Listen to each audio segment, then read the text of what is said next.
ইয়া আলী লাউ আন্না রাসূলুল্লাহ সাল্লাল্লাহু আলাইহি ওয়াসাল্লাম যাদাক লাজিদনাক। ও আলী, রাসূলুল্লাহ স্বপ্নের ভিতরে তোমাকে যদি একটার বেশি খোরমা দিতে, আমিও তোমার একাধিক খোরমা দিয়া দিতাম। হযরত আলী অবাক হয়ে গেলেন, কি সাংঘাতিক কথা। তিনি বলছেন, ইয়া আলী ইয়া ওমর আহিয়া রুইয়া রাআইতাহা আম গায়বুন ইত্তালাতা আলাইহি। হে ওমর, এটা কি স্বপ্ন? আমি যেরকম দেখেছি ওইরকম তুমিও কি রাত্রে স্বপ্নে দেখছো এই ঘটনা, না গায়ব থেকে তোমাকে জানানো হয়েছে? হযরত ওমর বলছেন, ইয়া আলী ওয়াল্লাহি মা হিয়া রুইয়া ওয়ালা গায়ব ওয়ালাকিন্নাল মুমিনা ইযা আখলাসা কলবাহু ইয়ারা বিনুরিল্লাহ। সুবহানাল্লাহ। ওয়া আলী শোনো, আল্লাহর কসম, এটা স্বপ্ন নয়, এটা গায়বের কোনো গায়ব থেকেও আমি কিছু পাই নাই। এটা হচ্ছে সেই ব্যাপার, যখন আল্লাহর মোমেন বান্দা আল্লাহর জন্য হয়ে যায়, তখন আল্লাহ পাক তাকে দেখার মতো তৌফিক দান করে দেন। হযরত ওমর কোথায় ছিলেন আর কোত্থেকে আল্লাহ পাক তাকে তুলে নিলেন। সুবহানাল্লাহ। আল্লাহ রাব্বুল আলামিন এই কোরআন দিয়ে কোন জিরো যদি কোরআনের কাছে আসে, আল্লাহ পাক তারে হিরো বানায় দেন। আর যদি কোনো হিরো কোরআনের সঙ্গে বেয়াদবি করে, রব্বুল আলামিন তারে জিরো বানায় দেন। এই কোরআনের সাথে খবরদার কেউ বেয়াদবি করার দুঃসাহস করবেন না। কোরআন, সুবহানাল্লাহ সুবহানাল্লাহ, চুমো খাওয়ার ব্যাপার, মাথায় রাখার ব্যাপার, বুকে লাগাবার ব্যাপার, আমার আল্লাহর বাণী, আমার আল্লাহর বাণী। সুবহানাল্লাহ বলেন, আমার আল্লাহর বাণী, আমার আল্লাহর কিতাব। একটি বর্ণ এর মধ্যে অন্য কারো নাই, আছে নাকি? রাসূলুল্লাহ নিজে কিছু মিশাইছেন? না। আল্লাহ রাব্বুল আলামিন বলেন,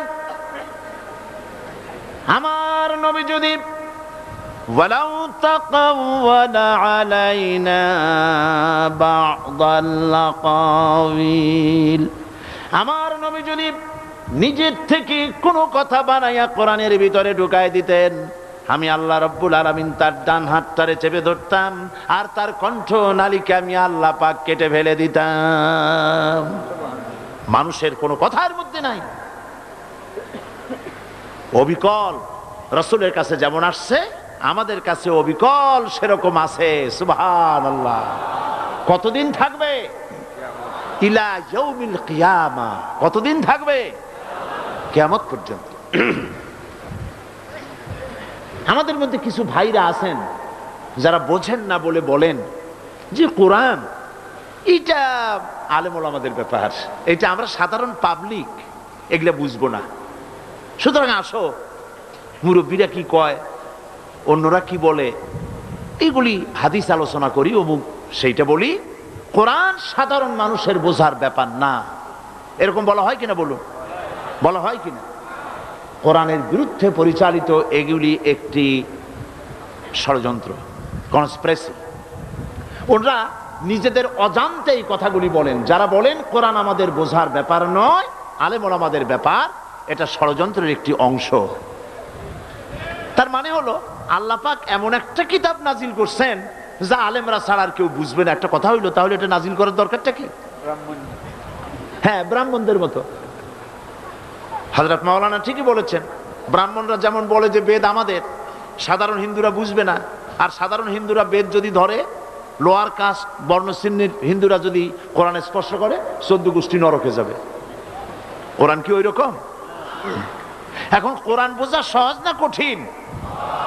না না, আপনার কাছে জিজ্ঞাই নেই। কোরআন শোনা বোঝা সহজ না কঠিন? আসেন না আল্লাহরে জিজ্ঞেস করি, আল্লাহ তোমার কোরআন বোঝা সহজ না কঠিন? দেখেন আল্লাহ কি জবাব দেন। আল্লাহ রাব্বুল আলামিন সওয়ালে মুকদ্দারের জবাব দিয়েছেন। প্রশ্ন করার আগেই জবাব সেরে দিয়েছেন। শোনো দুনিয়ার মানুষ, ওয়ালাকাদ ইয়াসসারনাল কুরআনা লিযিকর ফাহাল মিন মুদ্দাকির। কোরআন শরীফকে আমি আল্লাহ রাব্বুল আলামিন মানুষের জন্য বোঝার জন্য আর মুখস্থ করার জন্য সহজ করে দিয়েছি। এটা বোঝা যেমন সহজ, মুখস্থ করাও তেমনি সহজ। কে করে দিয়েছেন? সবাই বলেন, কে করেছেন? আল্লাহ পাক সহজ করে দিয়েছেন। এবং এই কোরআন আল্লাহ নাজিল করে বলেছেন, ফামান তাবিআ হুদায়া ফালা খাউফুন আলাইহিম ওয়ালা হুম ইয়াহজানুন। এই কোরআনের অনুসরণ যারা করবে, এই কোরআন যারা মেনে চলবে, ফালা খাউফুন আলাইহিম, ওদের জন্য কোনো ভয় নাই, ওয়ালা হুম ইয়াহজানুন, ওদের জন্য কোনো চিন্তা নাই। বলি সুবহানাল্লাহ। আর চিন্তা আছে না নাই? জাতির চিন্তা নাই? জাতির চিন্তা নাই? ঘুম কি আরামে হয়? চলাফেরা কি আরামের হয়? শিক্ষাঙ্গনে, বিশ্ববিদ্যালয়, অফিস আদালতে, দোকানে পাঠে, দিনে রাত্রে নিশ্চিন্তে চলাফেরা করা যাচ্ছে? চিন্তা আছে কিনা? দুঃখ আছে কিনা? কেন আছে? এই জন্য আছে যে কোরআনের আইন চালু নাই। কোরআনের আইন যদি চালু হতো তাহলে এই দুর্দশা হতো না। কোরআন শুধু তেলাওয়াতের জন্য আসে নাই, শুধু মাথায় লাগাবার জন্য, বুকে লাগাবার জন্য আসেনি। কোরআন এসেছে কায়েম হওয়ার জন্য, প্রতিষ্ঠিত হওয়ার জন্য, সংবিধান হিসাবে এটাকে গ্রহণ করার জন্য কোরআন এসেছে। আল্লাহর নবী বলেছেন, এই কোরআন যখন আমি জেনেদের সামনে তেলাওয়াত করেছি, জেনেরা তখন এই কথা না বলে পারে নাই, ইন্না সামি'না কুরআনান আজাবা, আমরা এক আশ্চর্য ধরনের কোরআন শুনেছি। ইয়াহদি ইলার রুশদ, যে কোরআন এর শ্রোতা, যে শোনে বা তেলাওয়াত করে, কোরআন তাকে হেদায়েতের রাস্তা দেখায়, সোজা রাস্তা বলে দেয়। সুবহানাল্লাহ। ফাআমান্না বিহি, কোরআন শুনলাম আর ঈমান আনলাম। আমার নবীজি বলেন, আমি যখন জেনেদের সামনে কোরআন তেলাওয়াত করেছি, জেনেরা তখন এই কথা না বলে পারে নাই, আর সঙ্গে সঙ্গে তারা ঈমান এনেছে, বলেছে লা ইলাহা ইল্লাল্লাহু মুহাম্মাদুর রাসূলুল্লাহ। জোরে পড়েন, লা ইলাহা ইল্লাল্লাহ, লা ইলাহা ইল্লাল্লাহ। আরো জোরে পড়েন, লা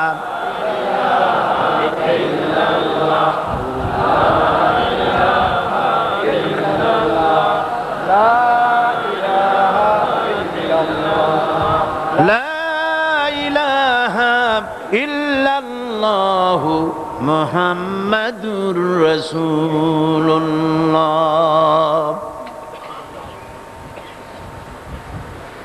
যারাই শুনলো ঈমান সকলে আনলো তা না। রাসূলুল্লাহ যখন কোরআনের দাওয়াত দিলেন, লোকেরা ফুলের মালা দিয়ে হুজুরকে বরণ করলেন। এরকম কি হয়েছে? না, এরকম হয়নি। বাধা এসেছে, তবে লোকেরা বিস্ময় প্রকাশ করেছে।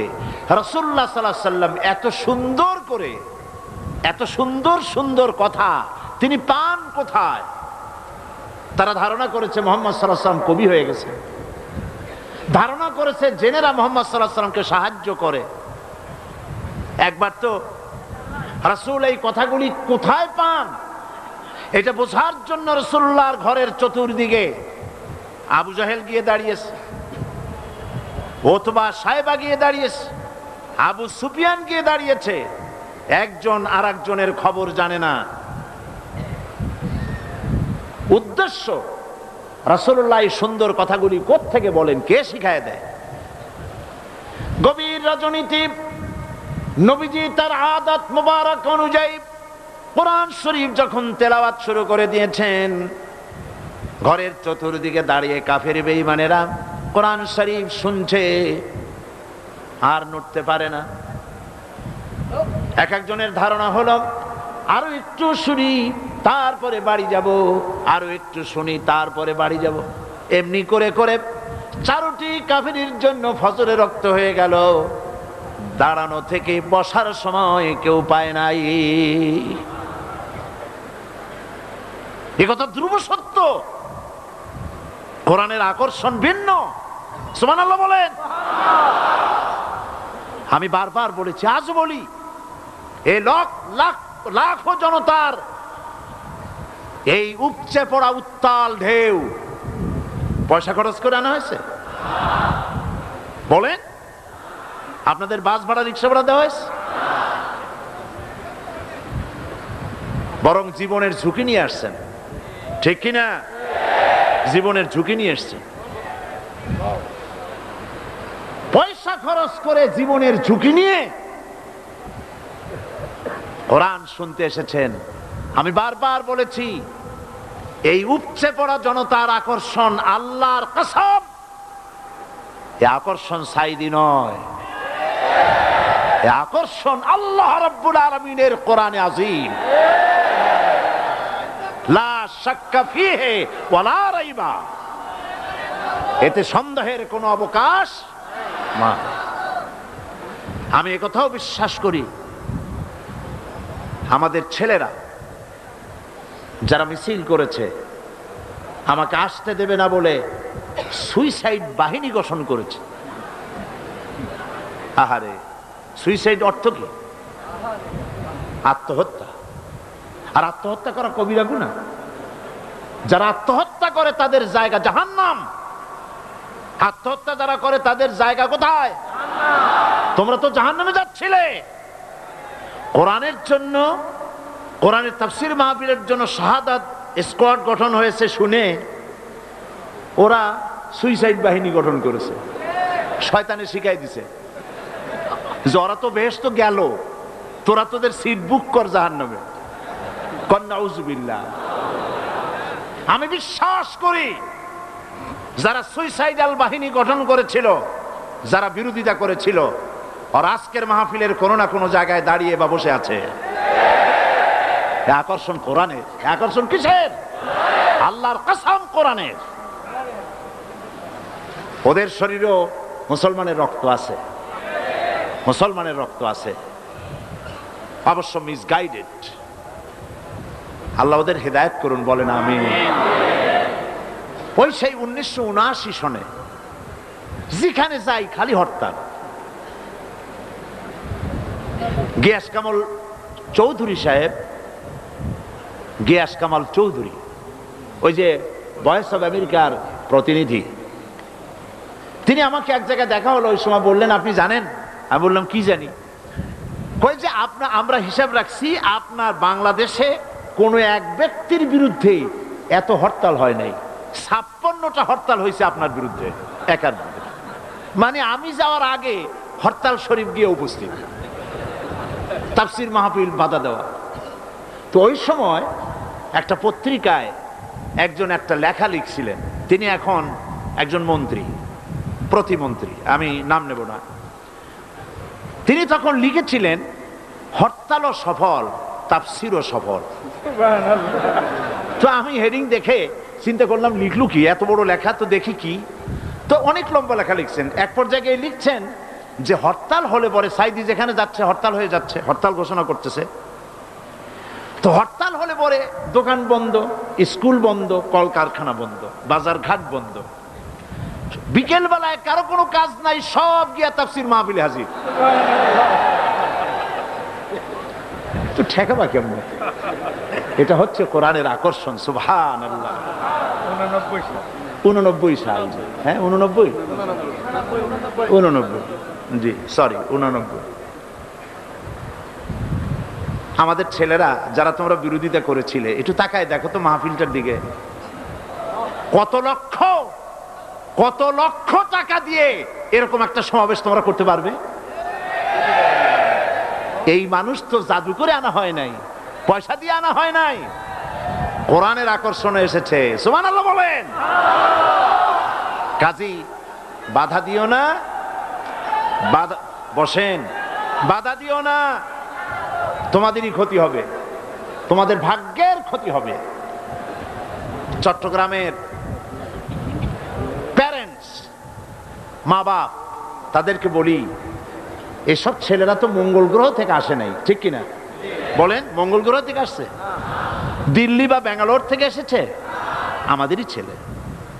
হয় আপনার না হয় আমার, হয় ছেলে না হয় ভ্রাতুষ্পুত্র, আমাদেরই কেউ। এ ছেলেগুলিকে বুঝান, আর যাই করো আল্লাহ নিয়ে, ইসলাম নিয়ে, কোরআন নিয়ে, হাদিস নিয়ে, রসুল নিয়ে তামসা করো না। আজ রাসূলের ঘরের চারপাশে কাফেরেরা দাঁড়ানো, দাঁড়ায় আছে, বসার সময় পায় নাই। সকাল বেলায় মাথা নিচু করে যাচ্ছে, একজনের সঙ্গে আর একজনের দেখা, খুব আস্তে করে। আবু সুফিয়ান আবু জাহেলকে জিজ্ঞেস করছে, আবু জাহেল কখন এসছো? কয় রাত তখন দুপুর টুপুর হবে। তুমি? ওই এরকমই। পরস্পর কুশল বিনিময় এবং কথাবার্তা বলতে বলতে যাচ্ছে। আবু জাহেল বলছে, আবু সুফিয়ান বলছে, আবু জাহেল একটা কথা বলি শোনো, রাগ টাগ করবে না তো? তোমার যা মেজাজ। কই না রাগ করবো না। দেখো আমি লাত মানাতের নামে শপথ করি, ওরা তো ওইরকমই শপথ করে। লাত মানাত উজ্জার নামে শপথ করছি, সারা রাত ভর মুহাম্মদ সাল্লাল্লাহু আলাইহি সাল্লামের মুখে যা শুনলাম, অবশ্যই এগুলি মানুষের বানানো হতে পারে না। প্রত্যেকটি শব্দ যেন কলিজে স্পর্শ করে, শরীর শিউরে ওঠে। জীবনেও তো এরকম কথা শুনিনি। আবু জাহেল বলছে, দেখো এটা বড়ই কুলক্ষণ। এই সব কথা যদি আমরা নেতারা বলি, অবশ্য তোমার অনুভূতি আমার মধ্যেও আছে, কিন্তু এই সব কথা যদি আমরাই বলি, না জানি কোন ফাঁকে আবু বকর ওমরের মতো আমরাও পাগল হয়ে বসবো। নাউজুবিল্লাহ। কাজী আমি বুঝতে পেরেছি যে তোমাদেরকে কোরআন একটা আসর করে ফেলেছে, আসো তওবা পড়ো, হাত দাও হাত দাও, তওবা পড়ো। সবাই তওবা করলো যে না, এইখানে আর এটা শুনতে আসবো না। গেল সবাই। আজ আবার রাত, দুপুর গড়িয়ে এলো। নিষিদ্ধ জিনিসের প্রতি আকর্ষণ হওয়া মানুষের প্রথম দিন থেকেই এসেছে।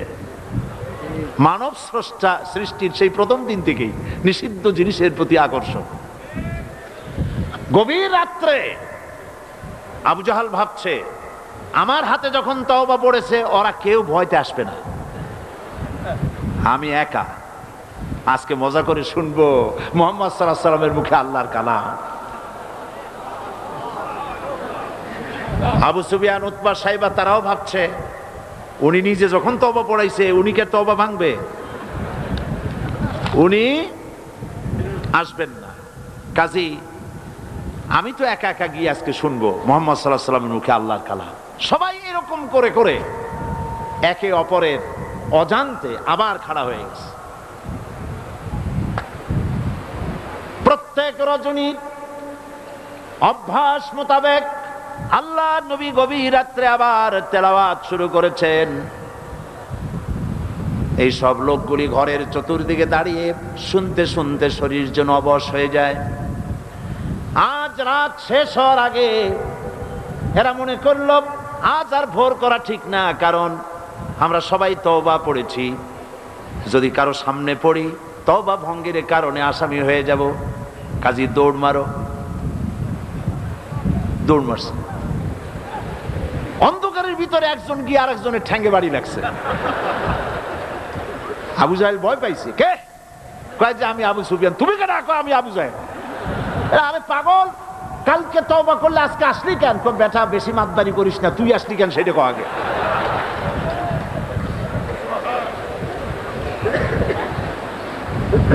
চারটা মিলে একত্রিত হয়ে তারা বলল, কোরআন শোনার জন্য যে ধরনের উন্মাদনা আমাদের মধ্যে সৃষ্টি হয়েছে, আমরা নিজেরাই না জানি কখন মুসলমান হয়ে যাব। কাজী তওবা করলে হবে না, আসো আইন করে বন্ধ করি। কাফেরেরা সিদ্ধান্ত নিল কি? আল্লাহ রাব্বুল আলামিন কোরআনে কারীমের ভিতরে কাফেরদের সেই সিদ্ধান্ত কোট করে দিলেন। কারণ আবু জাহেল তো থাকবে না, নাতিরা থাকবে। যুগে যুগে আবু জাহেলের নাতিরা কোরআনের মাহফিলে বাধা দেবে। কারা বাধা দেবে?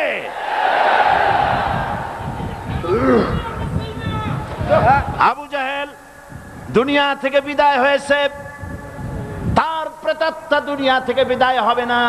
এই জন্য সিদ্ধান্তটা আল্লাহ পাক কোরআন শরীফের ভিতরে কোট করে দিলেন। কাফেরেরা কি বলল কোরআন শরীফ সম্পর্কে?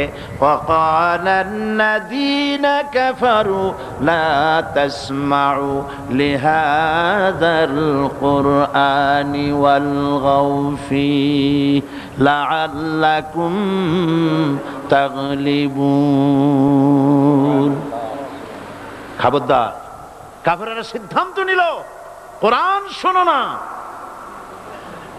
লা তাসমাউ লিহাযাল কুরআন, কোরআন শোনো না, কোরআন শুনতে যেও না। ওয়ালগাউ ফি, কোরআন শুধু নিজে শুনে ঘরে বসে থাকো তা শুধু নয়, ওয়ালগাউ ফি, কোরআন যাতে মানুষেরা শুনতে না পারে সেজন্য ডিস্টার্ব করো, সন্ত্রাস সৃষ্টি করো, বাধা দাও যাতে কোরআন শুনতে না যেতে পারে মানুষ। এই সিদ্ধান্ত কাদের? এই সিদ্ধান্ত কাদের? আমার ছেলেরা খবরদার, কাফেরদের সহযোগী হয়েও না, কাফেরদের সহযোগী হয়েও না, কোরআনের পথে বাধা দিও না। মাঝখানে পুলিশ প্রশাসনকে আরেকটা কথা বলি, কথায় কথায় এসে গেল। আপনারা একটা বড় রকমের গুনাহ করেছেন, ঠিক না? ঠিক না? এদেশে কালী পূজা, দুর্গা পূজায় 8 দিন 10 দিন ধরে মাইকিং এর পারমিশন আপনারাই দেন। দেশটা তো হিন্দুস্তান হয় নাই, দেশটা তো হিন্দুস্তান হয় নাই, দুর্ভাগ্যবশত দেশটা এখনো বাকশালও হয় নাই। তাহলে মাইকিং এ বাধা দিলেন কেন? বাধা দিয়ে কি সব হইছে? কি হয়েছে বলেন? কি হয়েছে? কবিরা গুনাহ করেছেন পুলিশ কর্তৃপক্ষ, সাধারণ পুলিশের মোটেও দোষ না, পুলিশ প্রশাসন কবিরা গুনাহ করেছেন। তওবা করতে হবে, তওবা করতে হবে, আর একটি কাফারা দিতে হবে। সেই কাফারাটা কি? আমি জানতে পেরেছি এই তাফসীর মাহফিল আসার পথে বিভিন্ন জায়গায় ওই সব তথাকথিত সোনার ছেলেরা তাফসীর মাহফিলের বহনকারী শ্রোতাদের বাসে ঢিল পাটকেল মারে, তারা বাধা দেয়, মহিলাদের বাসে ঢিল মেরেছে। আমি পুলিশ প্রশাসন, গোয়েন্দা বিভাগ, SB, IB, DFI, NSI, army intelligence এবং পুলিশ বিভাগকে বলছি, এই যে গুনাহ করেছেন মাইকের পারমিশন না দিয়ে 144 ধারা জারি করে যে গুনাহ করেছেন, সেই গুনার কাফারা হিসাবে রাস্তার মোড়ে মোড়ে দাঁড়িয়ে এই ইয়াজুজ মাজুজদেরকে ঠেকান।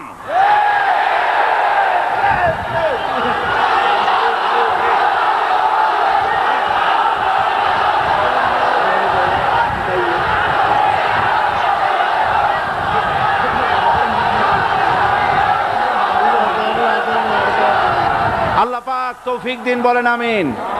আল্লাহ পাক তৌফিক দিন, জোরে বলেন আমিন। আসুন এবার বসেন। আপনারা এত জোরে তাকবীর দিলে তো মুশকিল হয়ে যাবে। দেবেন আপনারা তাকবীর, দেবেন না তো কি দেবেন? দিবেন, তবে একটু রয়েছে।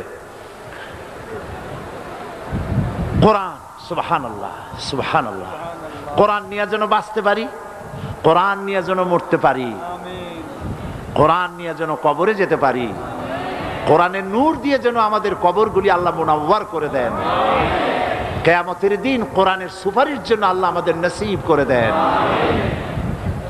আহা কি নিয়ামত, সুবহানাল্লাহ, বলি সুবহানাল্লাহ।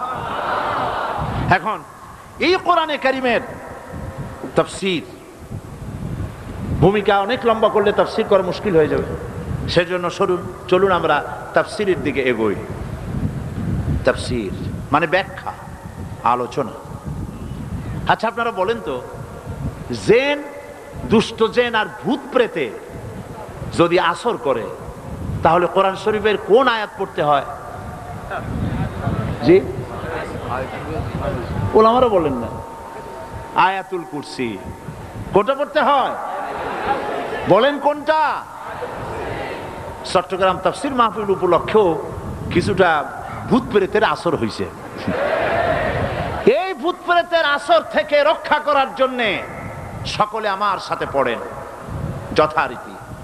أعوذ بالله من الشيطان الرجيم بسم الله الرحمن الرحيم الله لا إله إلا هو الحي القيوم لا تأخذه سنة ولا نوم له ما في السماوات وما في الأرض من ذا الذي يشفع عنده إلا بإذنه يعلم ما بين أيديهم وما خلفهم ولا يحيطون بشيء من علمه إلا بما شاء وسع كرسيه السماوات والأرض ولا يؤوده حفظهما وهو العلي العظيم صدق الله العظيم সবাই বলেন সাদাকাল্লাহুল আযীম। 5 দিন তাফসীরুল কোরআন মাহফিল একাধারে আলোচনা করতাম, আজকে 2 দিন মাহরুম হয়ে গেলাম। কলিজা ফেটে যায়, চোখে পানি এসে যায়, কি নিয়ামত থেকে বঞ্চিত হয়ে গেলাম। সুতরাং আয়াতুল কুরসি থেকে শুরু করি, কদ্দুর যাইতে পারি দেখি। আল্লাহ পাক তৌফিক দান করুন, বলেন আমিন। ওয়ামা তাওফীকি ইল্লা বিল্লাহ আলাইহি তাওয়াক্কালতু ওয়া ইলাইহি উনীব। আল্লাহর কাছে সাহায্য প্রার্থনা করি, রব্বুল আলামিন তোমার এই কালাম, তোমার এই আয়াত বোঝার তৌফিক আমাদেরকে দান করো। আয়াতুল কুরসি, আগে এটার অর্থ করে নেই। আল্লাহু লা ইলাহা ইল্লা হুয়াল হাইয়ুল কাইয়্যুম। আল্লাহ হচ্ছেন তিনি যিনি ছাড়া কোনো ইলাহ নাই, যিনি সার্বভৌমত্বের একচ্ছত্র মালিক। লা তাখুযুহু সিনাতুন ওয়ালা নাওম, যাকে ঘুম এবং তন্দ্রা স্পর্শ করে না। লাহু মা ফিস সামাওয়াতি ওয়া মা ফিল আরদ, আকাশ ও জমিনে যা কিছু আছে সবই তার। মান যাল্লাযী ইয়াশফাউ ইনদাহু ইল্লা বিইজনিহি, কে আছে এমন যে তার কাছে সুপারিশ করতে পারে তার বিনা অনুমতিতে? মা বাইনা আইদিহিম ইয়ালামু মা বাইনা আইদিহিম ওয়া মা খালফাহুম, তিনি সবার অগ্র পশ্চাৎ এর সব কিছুর খবর রাখেন। ওয়ালা ইউহিতুনা বিশাইইম মিন ইলমিহি ইল্লা বিমা শাআ,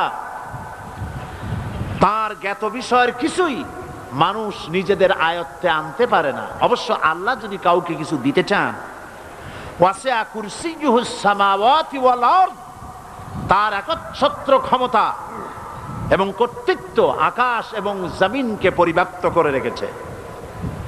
ওয়ালা ইয়াউদুহু হিফযুহুমা ওয়া হুয়াল আলিয়্যুল আযীম, আর আকাশ এবং পৃথিবীর রক্ষণাবেক্ষণ করতে গিয়ে আল্লাহ পাক মোটেই ক্লান্তি বোধ করেন না, আর তিনি হচ্ছেন এক মহান শ্রেষ্ঠতম সত্তা। বলি সাদাকাল্লাহুল আযীম। আয়াতুল কুরসি, এই আয়াতটি আয়াতুল কুরসি হিসেবে পরিচিত। কি নামে পরিচিত? আয়াতুল কুরসি। এখানে মহান আল্লাহ পাকের এমন সব পূর্ণাঙ্গ পরিচিতি পেশ করা হয়েছে যার নজির গোটা কোরআন শরীফে নাই। সুবহানাল্লাহ।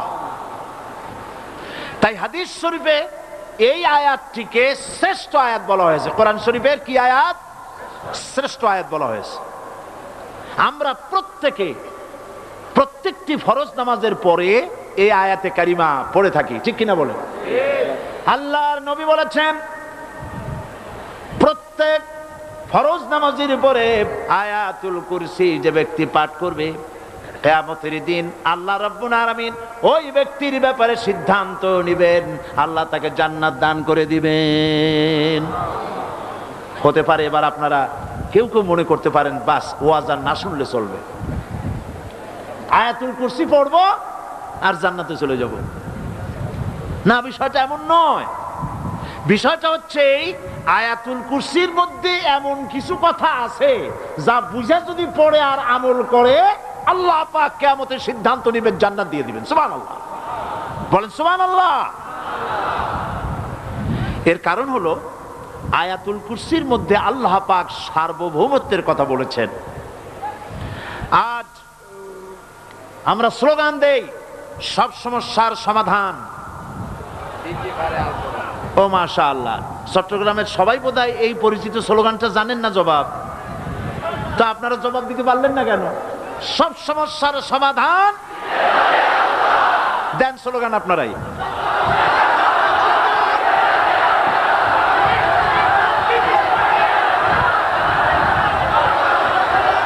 এটা শুধু স্লোগান নয়, সব সমস্যার সমাধান দিতে পারে আল কোরআন। এটা শুধু স্লোগান নয়, এটাই বাস্তবতা, এটাই বাস্তব সত্য। আয়াতুল কুরসির মধ্যে রয়েছে একটি জটিল সমস্যার সমাধান, যাকে সহজ কথায় বলা যায় গদি সমস্যার সমাধান। কুরসি মানে হলো গদি। আজকাল গদি নিয়ে কি হচ্ছে টের পাচ্ছে না ভাই? কথা কন না কেন? আমেরিকাও আজকাল বাংলাদেশি স্টাইল হচ্ছে, ঠিক কিনা? আমি চিন্তা করছি যে আমাদের একজন প্রধান ব্যক্তি দেশে বারবার ওই দেশে যাওয়ার কারণেই কি এই রোগ ছড়াইলো ওই দেশে, আল্লাহ জানে। কি সর্বনাশ! এই গদি নিয়ে টানাটানি হচ্ছে পৃথিবীর সর্বত্র। সার্বভৌমত্বের মালিক কে হবে? এইটা তো আপনারা বলতেছেন, কিন্তু যারা কোরআন জানে না তারা বলে সার্বভৌমত্বের মালিক জনগণ। দেখেন না, ওরা বলে সকল ক্ষমতার উৎস জনগণ। কারা বলে? নেতা নেত্রীরা বলেন সকল ক্ষমতার উৎস। কন না কেন? সকল ক্ষমতার উৎস জনগণ। এই কথাটা হলো আসলে ভোটারদেরকে পাম্পট্টি দেওয়া, আপনাদেরকে ফুলাইয়া ডানলপ টায়ার বানায়। আপনারা খুব খুশি হবেন সমস্ত ক্ষমতার উৎস তাহলে আমরা।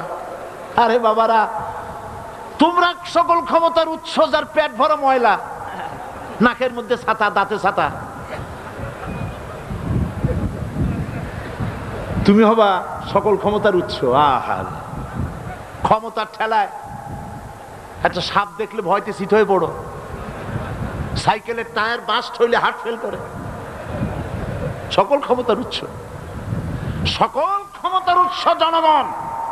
এই কথা বলা কবিরা গুনাহ, এই কথা বিশ্বাস করা হারাম, এই কথা বিশ্বাস করা শিরক। কারণ সকল ক্ষমতার উৎস জনগণ এই কথা যদি বলা হয় তাহলে কোরআনে কারীমের সাথে কন্ট্রাডিকশন হয়, সাংঘর্ষিক। আল্লাহ পাক কি বলেছেন? আল্লাহ পাক বলেছেন আন্নাল কুওয়াতা লিল্লাহি জামিআ। বলেন আন্নাল কুওয়াতা লিল্লাহি জামিআ। আমার আল্লাহ রাব্বুল আলামিন বলেন, জেনে রাখো নিঃসন্দেহে সকল ক্ষমতার উৎস কেবলমাত্র আল্লাহ রাব্বুল আলামিন। সকল ক্ষমতার উৎস কে? জোরে বলেন আল্লাহ, আল্লাহ, আল্লাহ। তিনি একমাত্র সকল ক্ষমতার উৎস। সার্বভৌমত্বের মালিক কে হবে? এই সার্বভৌমত্বের মালিক সরকার বলে সার্বভৌমত্বের মালিক হলো জনগণ। সংবিধানে লেখা হয়েছে সার্বভৌমত্বের মালিক হলো জনগণ। মিছে কথা, মিথ্যে কথা, আল্লাহর কোরআনের বিরোধী কথা। সার্বভৌমত্বের মালিক হতে হলে যে সব গুণ, যে সব কোয়ালিটি থাকা দরকার তা মানুষের মধ্যে নাই। সার্বভৌমত্ব কেবলমাত্র কার? এই কথা আয়াতুল কুরসির মধ্যে একটা একটা করে বলা হয়েছে। সার্বভৌমত্বের মালিক হওয়ার জন্য কি কি কোয়ালিটি হওয়া প্রয়োজন আল্লাহ পাক তা বলে দিয়েছেন। কোরআন আয়াতুল কুরসি আল্লাহ কোরআনে নাজিল করে সার্বভৌমত্বের মালিক কে হবে সমস্যার সমাধান করে দিলেন। রাসূল করিম সাল্লাল্লাহু আলাইহি ওয়াসাল্লাম মানুষের সার্বভৌমত্ব খতম করে মদিনায় আল্লাহর সার্বভৌমত্ব কায়েম করে তিনি একটি রাষ্ট্র কায়েম করলেন। মদিনা রাষ্ট্রের সার্বভৌমত্বের মালিক কে ছিলেন? আল্লাহ। জোরে বলেন, কে ছিলেন? আল্লাহ। মানুষ তখন দেখতে পেল খোদাই সার্বভৌমত্বের ভিত্তিতে যে রাষ্ট্র গঠন হয়, সেই রাষ্ট্র মানবতার জন্য কত কল্যাণকর হয়। সুবহানাল্লাহ বিহামদি। আর মানুষের সার্বভৌমত্বের ভিত্তিতে যে রাষ্ট্র গঠন হয়, সেই রাষ্ট্রে দলীয়করণ, আত্মীয়করণ, বংশীয়করণের শ্রাদ্ধ হয়ে যায়। সার্বভৌমত্বের মালিক হিসেবে মানুষ 100-তে 100 ভাগ, মানুষ 100-তে 100 ভাগ অযোগ্য। কারণ সার্বভৌমত্ব নিরঙ্কুশ, যা ভাগ করা যায় না, যা কেড়ে নেওয়া যায় না। আমাদের দেশে যারা সার্বভৌমত্বের মালিক, অনেক সময় বলে রাষ্ট্র, অনেক সময় বলে জনগণ। যারা ক্ষমতায় আসে তারা সার্বভৌমত্বের মালিক নিজেদেরকে দাবি করেন, আবার জনগণকেও দাবি করেন। তো এই সার্বভৌমত্বের মালিক তো তাদের হাত থেকে এই মালিকানা আরেকজনে কেড়ে নিয়ে যায়, নেয় না? নেয় না? কেড়ে নিয়ে যায়। আয়াতুল কুরসিতে বলা হলো যে সার্বভৌমত্বের মালিক এই ক্ষমতাটাকে আরবিতে বলা হয় উলুহিয়াত। এই ক্ষমতাকে, সার্বভৌমত্বের ক্ষমতাটাকে আরবিতে কি বলা হয়? উলুহিয়াত। আর যার হাতে এই ক্ষমতাটা থাকে তাহলে বলে ইলাহ, তাকে কি বলা হয়?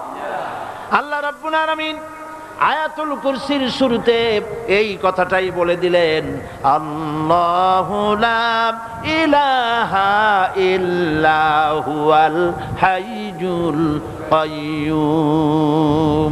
আল্লাহ হচ্ছেন তিনি, যিনি ছাড়া কোনো ইলাহা নাই। তার মানে হলো সার্বভৌমত্বের একচ্ছত্র মালিকানা কার হাতে? চিৎকার দিয়ে বলুন, আল্লাহ রাব্বুল আলামিনের হাতে। সার্বভৌমত্বের এই ক্ষমতা হস্তান্তরযোগ্য নয়। আর সার্বভৌমত্বের মালিক যিনি হবেন, তার শুরু থাকবে না, শেষও থাকবে না। এই কোয়ালিটি কার মধ্যে আছে? আল্লাহ পাকের মধ্যে। আল্লাহ পাক বললেন তিনি হচ্ছেন আল হাই আল কাইয়্যুম। তিনি হাইয়্যু, তিনি কাইয়্যুম। তিনি শাশ্বত, তিনি জাগ্রত, তিনি চিরস্থায়ী, যার শুরুও নাই, যার শেষও নাই। সুবহানাল্লাহ বিহামদি। আর সার্বভৌমত্বের মালিক যিনি হবেন, তিনি ঘুমাইতে পারবেন না।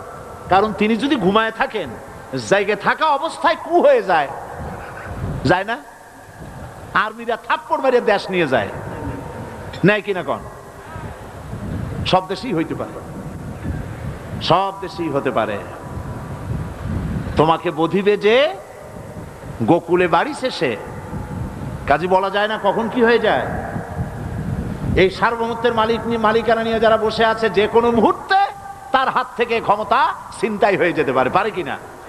আর ঘুমায় থাকলে, সার্বভৌমত্বের মালিক দাবি করে যদি ঘুমায় থাকে, ততক্ষণ ভারপ্রাপ্ত বানাবে কারে?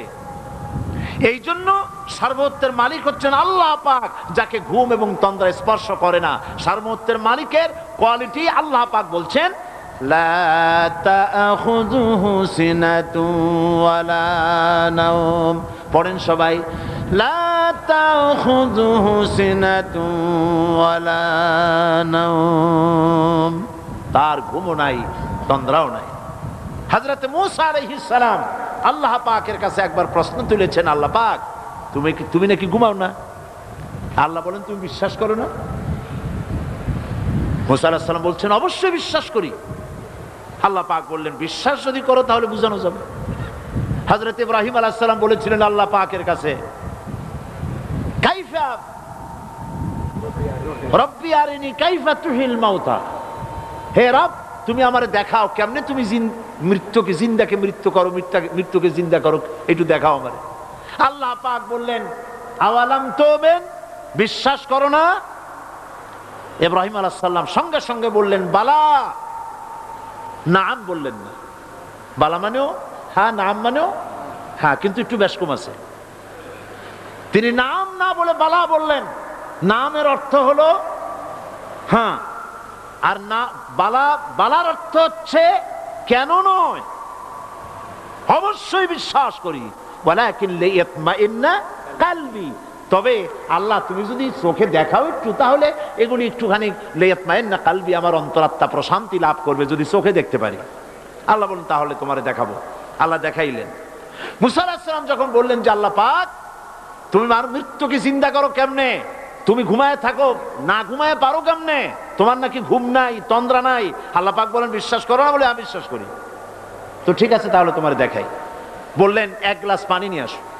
1 গ্লাস পানি নিয়ে এসে দাঁড়িয়ে থাকো। আল্লাহ পাক মুসা আলাইহিস সালামকে বললেন 1 গ্লাস পানি নিয়ে দাঁড়াও। আর ঘুমকে আল্লাহ পাক বললেন মুসারে ধরো। মুসা আলাইহিস সালাম নিদ্রাচ্ছন্ন হলেন, তন্দ্রা এসে গেল, হাত শিথিল হয়ে হাতের থেকে পানি ভর্তি গ্লাস পড়ে ভেঙে চুরমার হয়ে গেল। মুসা আলাইহিস সালাম ভয় পেয়ে গেলেন। আল্লাহ রাব্বুল আলামিন বলেন, ভয় পাওয়ার কোনো কারণ নাই, তোমার প্রশ্নের জবাব আমি এভাবেই দিলাম। 1 গ্লাস পানি নিয়ে কয়েক মিনিট দাঁড়াইতে পারো নাই, ঘুমের সঙ্গে সঙ্গেই গ্লাস পড়ে ভেঙে গেল। তামাম আকাশ আর জমিন, গোটা সৃষ্টি জগৎ তোমার আল্লাহ পাকের হাতের মুঠার মধ্যে রয়েছে। আল্লাহ যদি ঘুমায় যায় সব শেষ হয়ে যাবে। তামাম সৃষ্টি জগতের ট্রাফিক কন্ট্রোল আল্লাহ কর্তৃক হয়, আর মানুষের যা হয় আল্লাহ পাক তার থেকে সম্পূর্ণ মুক্ত। আল্লাহ পাকের ঘুম নাই, তন্দ্রাও নাই। লা তাখুযুহু সিনাতু ওয়ালা নাওম, ঘুমও নাই, তন্দ্রাও নাই। আল্লাহ পাক সমস্ত রকমের মানবীয় কোয়ালিটি থেকে, গুণ থেকে মুক্ত, মুবাররা, পবিত্র। আল্লাহ রাব্বুল আলামিন সার্বভৌমত্বের একচ্ছত্র মালিক হচ্ছেন আল্লাহ পাক। তিনি ছাড়া কোনো ইলাহ নাই। তিনি পরিষ্কার করে বলছেন, আল্লাহু লা ইলাহা ইল্লা হুয়াল হাইয়ুল কাইয়্যুম। সবাই পড়েন, আল্লাহু লা ইলাহা ইল্লা হুয়াল হাইয়ুল কাইয়্যুম। আল্লাহ হচ্ছেন সার্বভৌমত্বের মালিক, তিনি ছাড়া কোনো ইলাহ নাই। এমন একটি আয়াত তাফসীরের জন্য আল্লাহ এনে দিয়েছেন, যেই আয়াতটি বুঝলে পরে দুনিয়াও শান্তি, আখিরাতেও শান্তি। গদি সমস্যার সমাধান হবে, সব সমস্যার সমাধান হবে। আয়াতুল কুরসি এমন আয়াত, যা তেলাওয়াত করলে, বুঝলে, আমল করলে কিয়ামতের দিন আল্লাহ পাক তার সম্পর্কে সিদ্ধান্ত নেবেন, জান্নাত দিয়ে দিবেন। সুবহানাল্লাহ। এই আয়াতের বাকি সবটুকুই গুরুত্বপূর্ণ। বাকি কথাগুলি আমি আগামীকাল আপনাদের সামনে পেশ করব ইনশাআল্লাহ। আজকে দাঁড়ানো মানুষেরা সবাই বসে যান। যারা মাহফিলের মধ্যে দাঁড়ায়ছেন, মুনাজাতের জন্য বসুন, মেহেরবানি করে মুনাজাতে শরীক হন। আর কিছু কথা আছে, সেগুলি আপনারা শুনুন। মুনাজাত, আজকের দিনে মুনাজাতে শরীক হওয়ার তৌফিক আল্লাহ দান করুন সবাইকে, বলেন আমিন। রাস্তায় যারা দাঁড়িয়েছেন বসুন, আর জোরে সোরে জিকির করেন, সুবহানাল্লাহ ওয়ালহামদুলিল্লাহ, সুবহানাল্লাহ ওয়ালহামদুলিল্লাহ, লা ইলাহা ইল্লাল্লাহ, সুবহানাল্লাহ ওয়ালহামদুলিল্লাহ, লা ইলাহা ইল্লাল্লাহ, লা ইলাহা ইল্লাল্লাহু মুহাম্মাদুর রাসূলুল্লাহ। সবাই বলেন আলহামদুলিল্লাহ। আজকে মুনাজাতের আগে 7 জন অমুসলিম ইসলাম কবুল করার জন্য মঞ্চে এসেছেন।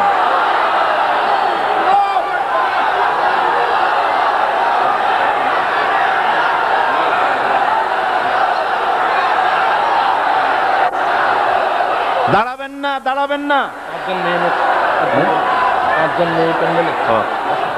দাঁড়াবেন না।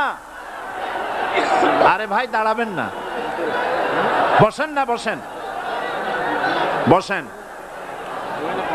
7 জন ইসলাম কবুল করবেন, এর মধ্যে 5 জন হচ্ছেন মহিলা, যারা মহিলা প্যান্ডেলে অবস্থান করছেন, আলহামদুলিল্লাহ বলেন। আর 2 জন পুরুষ যারা আমার পাশে আছেন, আমি তাদের পরিচয় করাচ্ছি। শ্রী দুলাল চন্দ্রনাথ পিতা মনীন্দ্র চন্দ্রনাথ, এর বাড়ি হচ্ছে দক্ষিণ বগা চতর, সীতাকুণ্ড, চট্টগ্রাম। নতুন নাম, মুসলমান নাম পছন্দ করেছে মোহাম্মদ আব্দুল নূর। কৃষ্ণ দাস, পিতা স্বপন দাস, বাড়ি গোয়ালপাড়া, নারায়ণগঞ্জ। বর্তমান নাম পছন্দ করেছে মোহাম্মদ নুরুল ইসলাম।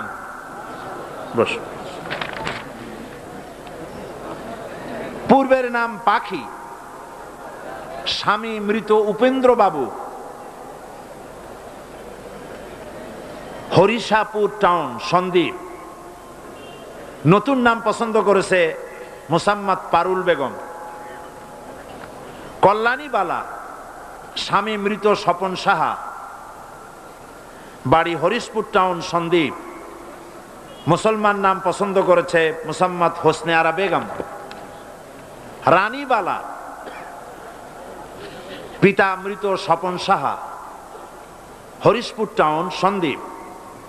নতুন নাম পছন্দ করেছে মোসাম্মদ রুমা আক্তার।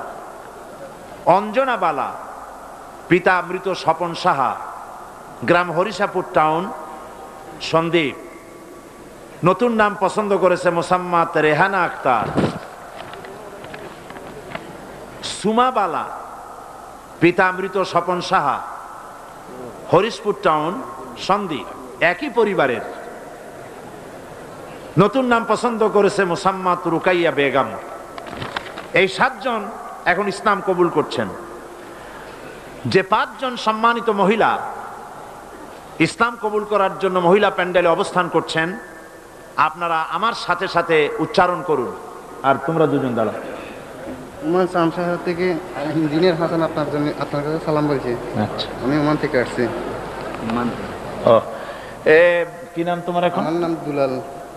এখন নাম আব্দুল নূর। নাম আব্দুল নূর। হচ্ছে নাম দুলাল, হিন্দু নাম দুলাল। বর্তমান নাম পছন্দ করেছে আব্দুল নূর। ওমানে চাকরি করে, ওখান থেকে এসেছে ইসলাম কবুল করার জন্য। আলহামদুলিল্লাহ বলেন। শামশাকার ইঞ্জিনিয়ার হাসান, সবাইকে সালাম দিছি আপনার। আচ্ছা, ইঞ্জিনিয়ার হাসান।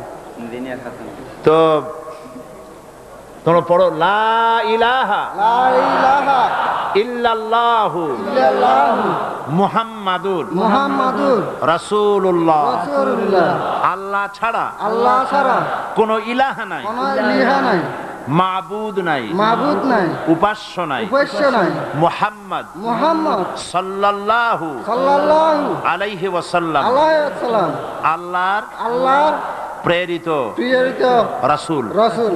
আশহাদু আল্লা ইলাহা আশহাদু লা ইলাহা ইল্লাল্লাহু ইল্লাল্লাহু ওয়াহদাহু ওয়াহদাহু লা শারীকা লাহু লা শারীকা লাহু ওয়া আশহাদু আন্না ওয়া আশহাদু আন্না মুহাম্মাদান মুহাম্মাদান আবদুহু আবদুহু ওয়া রাসূলুহু। ওয়া রাসূলুহু। আমি সাক্ষ্য দিচ্ছি আমি সাক্ষ্য দিছি আল্লাহ ছাড়া আল্লাহ ছাড়া কোনো ইলাহ নাই, কোনো ইলাহা নাই, মাবুদ নাই, মাবুদ নাই, উপাস্য নাই। উপাস্য নাই। তিনি এক, তিনি এক, তিনি একক, তিনি একক, তার কোনো তার কোনো অংশীদার নাই। অংশীদার নাই। আমি আরো সাক্ষ্য দিচ্ছি আমি আরো সাক্ষ্য দিছি মুহাম্মদ মুহাম্মদ সাল্লাল্লাহু সাল্লাল্লাহু আলাইহি ওয়াসাল্লাম আলাইহি ওয়াসাল্লাম আল্লাহর বান্দা আল্লাহর বান্দা এবং এবং তার তার প্রেরিত রাসূল। প্রিয়রিত রাসূল।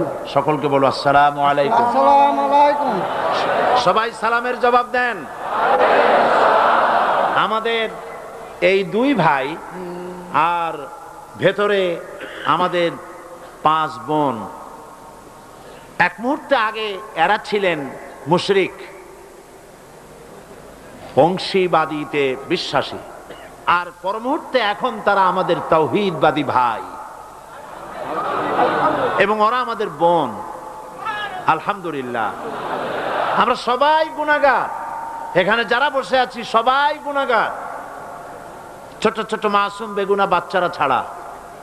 বাকি এই যে 2 জন আর স্টেডিয়ামের ভেতরে 5 জন বোন, রাসূলুল্লাহর হাদিস অনুযায়ী এই মুহূর্তে এদের পেছনের সমস্ত গুনাহকে আল্লাহ পাক মাফ করে দিয়েছেন। আমাদের মধ্যে এখন অবস্থানরত ওই 5 বোন আর এই 2 ভাই মাসুম, বেগুনাহ, কোনো গুনাহ নাই। এই বিশাল জনসমুদ্রের পক্ষ থেকে শাশ্বত ইসলামের সুশীতল ছায়ায় আশ্রয় গ্রহণ করার উপলক্ষে আপনাদের সকলের পক্ষ থেকে আমি আপনাদের ছোট্ট ভাই হিসেবে এই দুই ভাইকে বুকের সাথে আলিঙ্গন করে সম্মানিত করছি।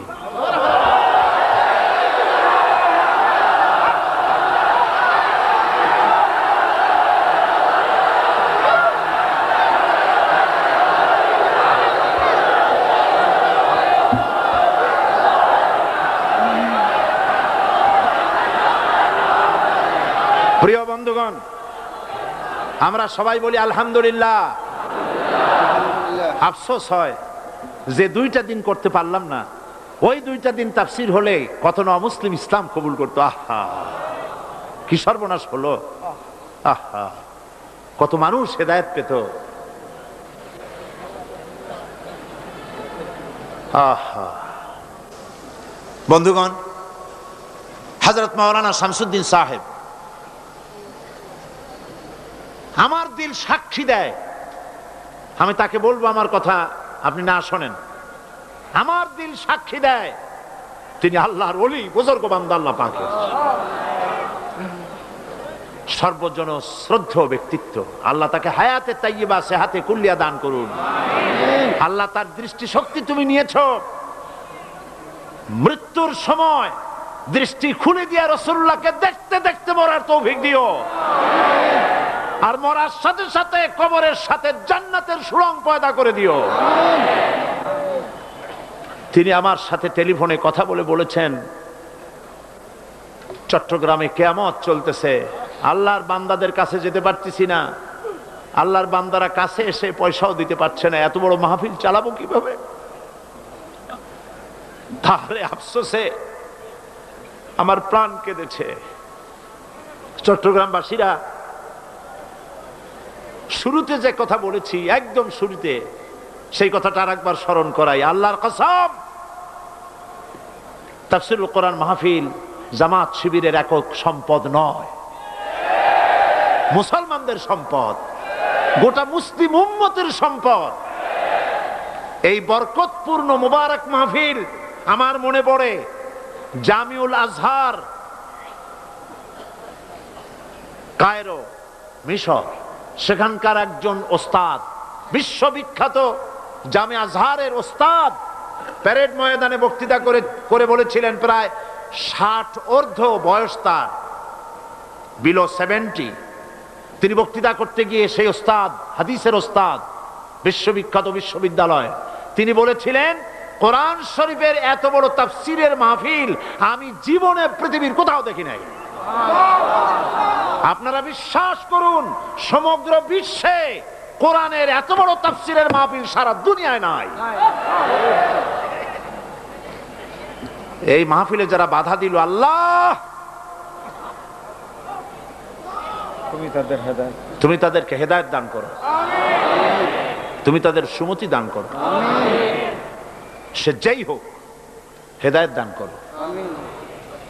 এই মাহফিল আয়োজনে অনেক খরচ আপনারা জানেন, এবং আমি জানি আল্লাহ পাক আমাদের ভাই মাওলানা কোনোদিন আমাকে বলেন নাই মাহফিলের শেষে যে আমি ঋণগ্রস্ত থেকে গেছি, কিন্তু উৎকণ্ঠা, মানুষ হিসাবে উৎকণ্ঠা থাকি, কেমনে চালাবো, এগুলি সব বাকিতে করা হয়েছে। আমি আপনাদেরকে বলবো, প্রতি বছরের ন্যায় এই মুবারক মাহফিলে উনি যদি দৃষ্টিশক্তি ভালো থাকতো, আপনাদের বাড়ি বাড়ি যেতেন, ওনাকে কি কষ্ট দেবেন আপনারা? আপনাদের বাড়ি বাড়ি উনি যেতে পারবেন? আপনারা এসে ওনার হাতে তুলে দিবেন, দিবেন কি না? আর সবাই তো হাতে দেওয়া সম্ভব নয়। বড় লোকেরা, বিশাল বিশাল ধনী ব্যক্তিরা চট্টগ্রাম তাফসীরুল কোরআন মাহফিলের জন্য সাহায্য করুন। এ মাহফিল চলবে, এ মাহফিল চলবে ইনশাআল্লাহ। প্যারেড ময়দানে 144 ধারা দেওয়া হয়েছে 17 দিনের। পৃথিবীর ইতিহাসে এত বড় 144 ধারা কোন দেশে কখনো হয়েছে বলে অন্তত আমার জানা নাই। যারা কোরআনের মাহফিলে 144 ধারা দিলেন অন্যায় ভাবে, আল্লাহ যদি তাদের জন্য জান্নাতের চতুর্দিকে 144 ধারা দিয়ে দেন, আল্লাহ মাফ করুন, আল্লাহ মাফ করুন, আল্লাহ মাফ করুন, বলেন আমিন। চট্টগ্রামের ধনী ব্যক্তিরা উদাত্ত মুক্ত হস্ত নিয়ে এগিয়ে আসুন। পুরা প্যান্ডেলের খরচ একজনে দিয়ে দিন, পুরা লাইটের খরচ একজনে দিয়ে দিন, মাইকের খরচ দিয়ে দিন, পোস্টারের খরচ দিয়ে দিন। আল্লাহ পাক আপনাদের কামাই রুজিতে বরকত দান করবেন। আর আপনারা যত লোক বসে আছেন, আজকে যারা এনেছেন মৌলানা, ওইগুলি ড্রামগুলি আছে তো, চতুর্দিকে ড্রাম আছে, চাদর আছে, যাওয়ার সময় দিয়ে যাবেন। এ তাফসীরের মাহফিলের সাথে আপনার কলিজার সম্পর্ক, সত্য কিনা বলেন? যাওয়ার সময় দিয়ে যাবেন, আর আগামীকাল পকেট ভর্তি করে টাকা নিয়ে আসবেন, বলেন ইনশাআল্লাহ। আল্লাহ তৌফিক দিবেন, বলেন আমিন। মাওলানা যেন চিন্তায় পেরেশানিতে কষ্ট না পান, সমাজ কল্যাণ পরিষদ যেন কষ্ট না পায়। আল্লাহ তুমি গায়েব থেকে মদত দান করো, বলি আমিন। আর চট্টগ্রাম তাফসীরুল কোরআন মাহফিল হচ্ছে ইসলামী বই মেলার শ্রেষ্ঠ বই মেলা। এত বড় ইসলামী বই মেলা বাংলাদেশের কোথাও হয় না। বামপন্থীরা খালি খালি খেপছে, কলজে আগুন লেগে গেছে। এত মানুষ হেদায়েত হয়, শয়তান চিন্তা করে তাহলে বাইসে থেকে লাভ কি? আল্লাহ হেদায়েত করুক, বলেন আমিন। যাওয়ার সময় বইগুলির দোকান ঘুরে ঘুরে যাবেন। অসংখ্য বই এসেছে, তাফসীর এসেছে। এই মাহফিলের জন্য টাকা খরচ করে লোকেরা বই চেপেছে, বহু বই। বই আপনাকে কখনো ঠকাবে না, ইসলামী বই।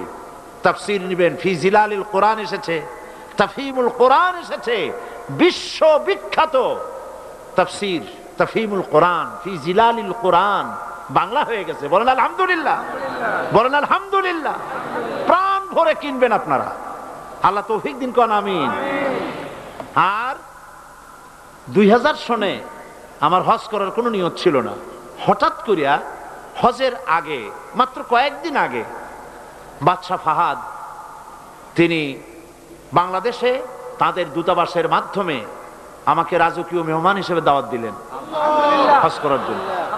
তো হজ করতে গিয়ে মিনায় সে দেশের সব থেকে বড় বড় ওলামাদের সাথে দেখা হওয়ার তৌফিক হলো। সুবহানাল্লাহ। আলেম কারে বলে? আমার দেশের মানুষেরা আলেমদের মর্যাদা বোঝে না। আহারে, আমার রাসূল বলেছেন আকাশের সমস্ত তারকা পুঞ্জের ভেতরে পূর্ণিমার চাঁদের যে মর্যাদা, আমার উম্মতের ভেতরে আমার আলেমদের সেই মর্যাদা। আমি ওইসব আলেমদের কপালে চুমা খাইছি। সুবহানাল্লাহ। তাদের হাত পায়ের যোগ্যতাও আমাদের নাই, কত বড় আলেম। সুবহানাল্লাহ।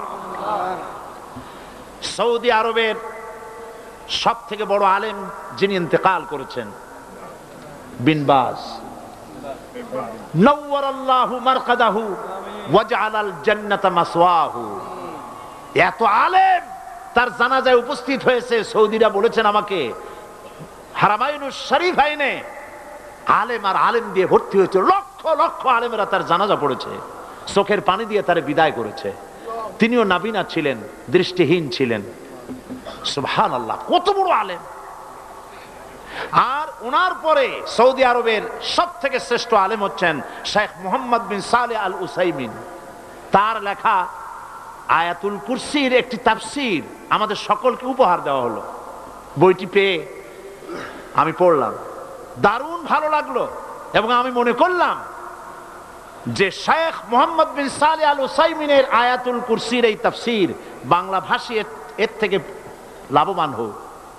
এটাকে বাংলা করানো হলো, আমি এডিট করেছি, অনুবাদ করেছে আরেকজন। অনুবাদের সময় তো আমার হাতে নাই। এই আয়াত তাফসীর আয়াতুল কুরসি সমস্ত লাইব্রেরিতে আছে। যে আয়াতুল কুরসি তাফসীর আমি করতেছি, সব লাইব্রেরিতে এখানে পাবেন। আজ নিবেন, কাল নিবেন, পরশু নিবেন, সবাই নিবেন। আল্লাহ তৌফিক দান করুন, বলুন আমিন। আল্লাহ পাক সকলকে হাদিসের কিতাব, তাফসীরের কিতাব আল্লাহ কেনার তৌফিক দান করুন। রিয়াদুস সালিহিন হাদিসের উন্নত কিতাব, সুবহানাল্লাহ বলেন, বাংলায় প্রচার হয়েছে, বাংলা ভাষায় ছাপা হয়েছে, এখানে এসেছে, আপনারা নিবেন। আল্লাহ তৌফিক দান করুন, আমরা সবাই বলি আমিন। মুনাজাত হবে এবং মুনাজাতের পরে আজান হবে, এশার নামাজ বা জামাত আদায় করে যাবেন। এবং আগামীকাল একজনে তিন জন দাওয়াত দিয়ে নিয়ে আসবেন। একজনে কয়জন? তিন জন। বলেন একজনে কয়জন? 3 জন দাওয়াত দিয়ে নিয়ে আসবেন কমপক্ষে। একজনে, মাওলানা বলছেন কমপক্ষে, আমি কমাই ফেলছি যেহেতু জায়গা যাতা তো আজকে ভরে গেছে, সেজন্য আমি কম বলছিলাম। মাওলানার কথা আল্লাহ বরকত দিন, বলেন আমিন। মাঠ তো আমাদের হাতে না, আমরা তো এটা রাবারের মতো লম্বা করতে পারবো না, আল্লাহ যেন লম্বা করে দেয়। কল আমিন। একজনে কয়জন? 3 জন দাওয়াত দিয়ে নিয়ে আসবেন। আর আয়াতুল কুরসি পড়িয়া বাসে উঠবেন, গাড়িতে উঠবেন, যাতে ভূত প্রেত আর জেনে আসর করতে না পারে। মনে থাকবে, আল্লাহর উপরে ভরসা করে উঠবেন। আর গোয়েন্দা বিভাগ, পুলিশ প্রশাসনকে আবার বলি, আমরা জানতে পেরেছি রাস্তার মোড়ে মোড়ে বাধা দেওয়া হয়। আপনারা যে গুনাহ করেছেন বাধা দিয়ে, তাফসীরের মাহফিল 144 দিয়ে, এর কাফারা আদায়ের জন্য রাস্তার মোড়ে মোড়ে ওই সব ছেলেদেরকে আপনারা ঠেকান, যাতে কোরআন শুনতে কোনো মানুষের বাধার সৃষ্টি না হয়। হতে পারে এই খেদমতের কারণে আল্লাহ পাক আপনাদের ওই গুনাহ মাফ করে দিবেন। মোনাজাতের পর আজান, আজানের পরে বা জামাত ইশা। আল্লাহুম্মা আমিন। রব্বানা যালামনা আনফুসানা ওয়া ইন লাম তাগফির লানা ওয়া তারহামনা লানাকুনান্না মিনাল খাসিরিন। রব্বানা লা তুযিগ কুলুবানা বা'দা ইয হাদাইতানা ওয়া হাব লানা মিন লাদুনকা রাহমাতান ইন্নাকা আনতাল ওয়াহ্হাব। আয় আল্লাহ তাআলা, লাখো জনতা নিয়ে, মা বোনদের নিয়ে তোমার দরবারে চট্টগ্রাম তাফসীরুল কোরআন মাহফিল আজকের এই প্রথম দিনে গুনাহগার কাঙ্গালের মতো তোমার দরবারে হাত তুলেছি। মেহেরবানি করে আমাদের আলোচনা দুরূদ ও সালামের সওয়াব জনাবে মুহাম্মদুর রাসূলুল্লাহ সাল্লাল্লাহু আলাইহি ওয়াসাল্লামের রূহ মুবারকে পৌঁছায় দাও। তাম পৃথিবীর মাটির নিচে যত মুমিন মুমিনাত শুয়ে আছেন, আল্লাহ প্রত্যেকের রূহের পরে সওয়াব পৌঁছায় দাও রব্বুল আলামিন। সারা জীবন গুনাহ করেছি, গুনাহ করে করে জীবনকে নষ্ট করে ফেলেছি। আল্লাহ তাআলা দয়া করে জিন্দেগীর সকল গুনাহ মাফ করে দাও রব্বুল আলামিন। আমাদের মা বাপ যাদের কবরে শুয়ে আছে, কবরগুলিকে জান্নাতের টুকরা বানায়া দাও।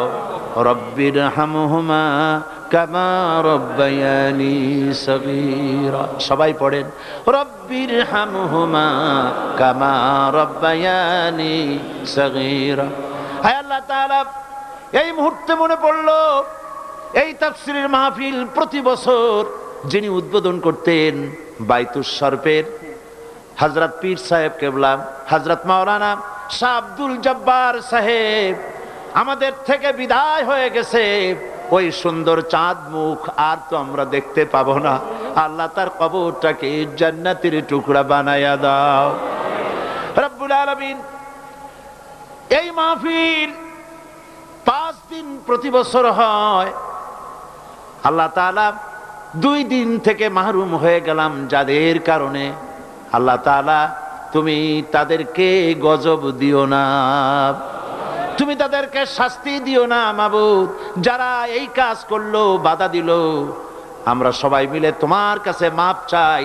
তাদের সকলকে আল্লাহ তুমি দয়া করে কোরআনের সৈনিক বানায়া দাও রব্বুল আলামিন। গত জুমায় শাহী মসজিদে মুসলমানদের উপরে যারা হামলা করলো, কোন মুসলমান পুলিশ জুতা পায়ে দিয়া মসজিদে ঢুকতে পারে আমরা বিশ্বাস করি না। আল্লাহ তাআলা কারা ঢুকছে আমি জানি না, তারা কোন ধর্মের লোক। আল্লাহ এত বড় গুনার কাম যারা করলো, আল্লাহ তাদের হেদায়েত নসিব করে দাও রব্বুল আলামিন। মুসল্লিদের উপরে টিয়ার গ্যাস মারলো, গোলাগুলি করলো, বুলেট ছুড়লো। হায় আল্লাহ, তাদের মধ্যে বহু লোক আজ হসপিটালে আছে। আল্লাহ তুমি দয়া করে তাদেরকে শেফায়ে আজেলা দিয়ে দিও। রাকেব করে একটা ছেলে তার চোখ বাঁচাবলে আল্লাহ বাঁচালে বাঁচবে না, হয়তো বাঁচাবে কয়দিন। জাকির নামক একটি ছেলে পুলিশের রাবার বুলেট লেগে চোখটা তার যাবো যাবো করতেছে। আল্লাহ তোমার কোরআনের কারণে সে ব্যক্তি নামাজ পড়তে এসেছে, তার চোখটা আল্লাহ ওরা গুলি করে দিল। আল্লাহ তুমি দয়া করে আমরা ভিক্ষা চাই, চোখ ফিরাইয়া দাও। আল্লাহ কোরআনের মাহফিলে ওর চোখ আমরা ভিক্ষা চাইতেছি, চোখটা দিয়ে দিও বাবু। রব্বুল আলামিন কোরআনের সপক্ষে কথা বলতে গিয়ে 40 জন লোককে পুলিশ প্রশাসন জেলের মধ্যে ঢুকায় দিছে। আল্লাহ পুলিশের সুমতি দাও, তোমার ওই 40 জন বান্দা যেন কালকে জেল থেকে বেরিয়ে এসে তাফসীর মাহফিলে শরীক হয়ে যেতে পারে। রব্বুল আলামিন সরকারকে সুমতি দাও, কোরআন নিয়ে, হাদিস নিয়ে, ইসলাম নিয়ে, আলেম নিয়ে যেন ষড়যন্ত্র না করে।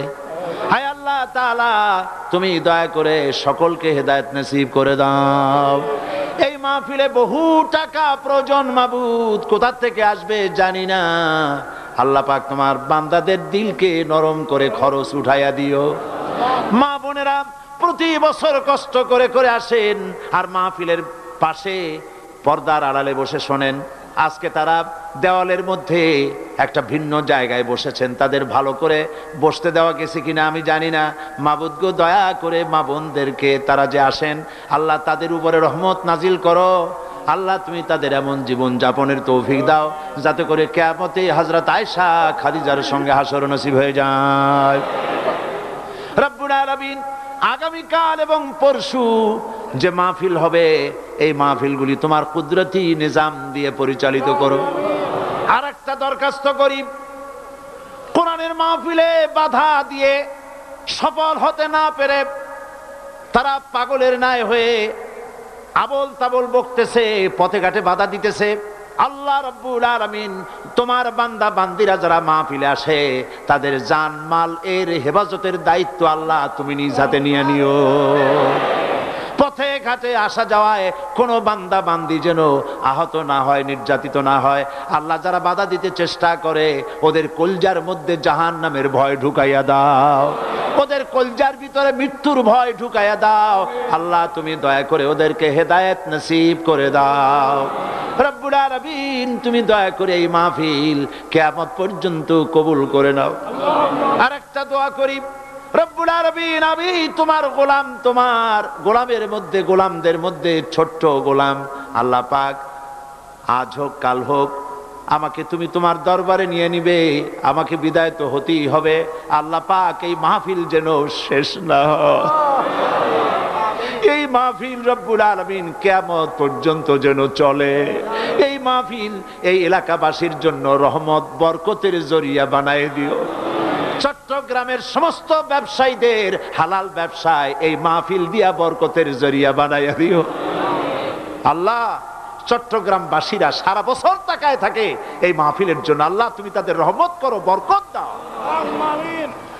রব্বানা تقبل منا إنك أنت السميع العليم وتب علينا إنك أنت التواب الرحيم سبحان ربك رب العزة عما يصفون وسلام على المرسلين والحمد لله رب العالمين واجعل آخر كلمة عند الموت لا إله إلا الله محمد رسول الله. السلام عليكم ورحمة الله.